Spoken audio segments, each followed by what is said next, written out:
Taxes feel like a maze, but there's a simple map you can follow that puts money back in your pocket year after year. Taxes in the US aren't random. They're built from a few key ideas: brackets, deductions, and credits. Brackets mean different parts of your income are taxed at different rates. Deductions lower the amount of income that gets taxed. Credits actually reduce the tax you owe, dollar for dollar. It's not magic, it's math you can learn. Your paycheck is just one part of the picture. When you file a return, you compare what's been taken out with what you actually owe. If too much was taken, you get a refund. If not enough, you pay what's left. The forms you'll hear about most are W-2s from jobs and 1099s from freelancing or side work. You'll also hear about the 1040 form, which is the main way you settle up with the IRS.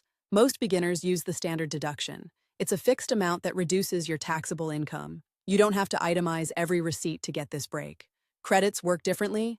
They cut your tax bill directly, not just your income.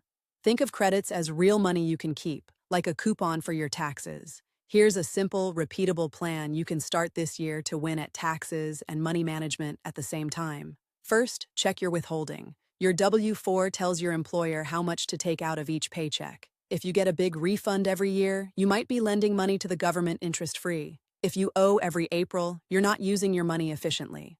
Adjust your W-4 so your take-home pay fits your real tax situation. It's easier than you think, and you can tweak it later. Second, use tax-advantaged accounts when you can. A traditional 401k or traditional IRA lowers your current year's tax bill because the money you put in isn't taxed now.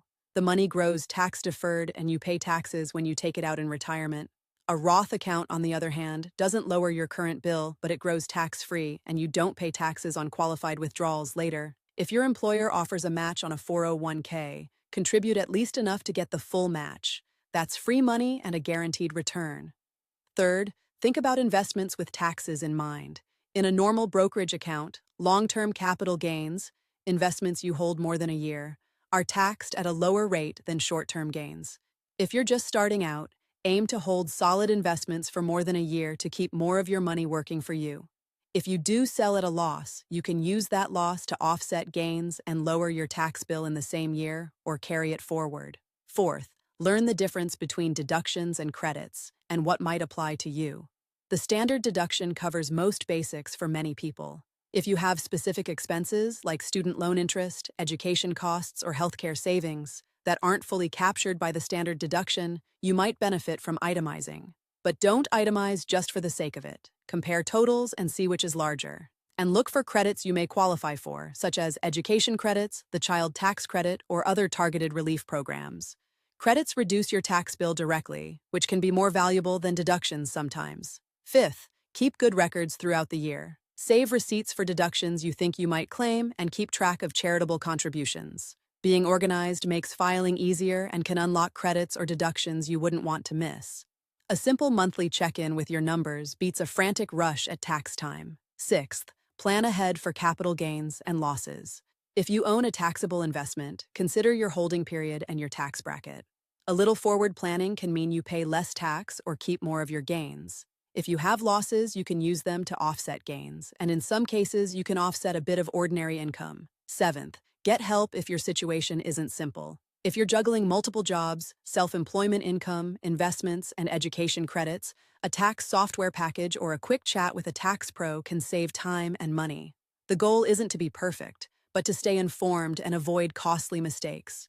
To make this stick, try a 1-minute tax check at the end of each month.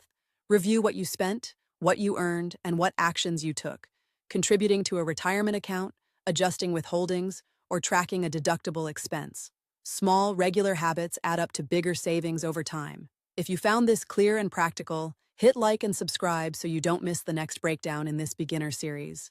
Leave a comment with one tax habit you're going to start this year, and share any questions you have about taxes in the US. I'll answer them in the next video.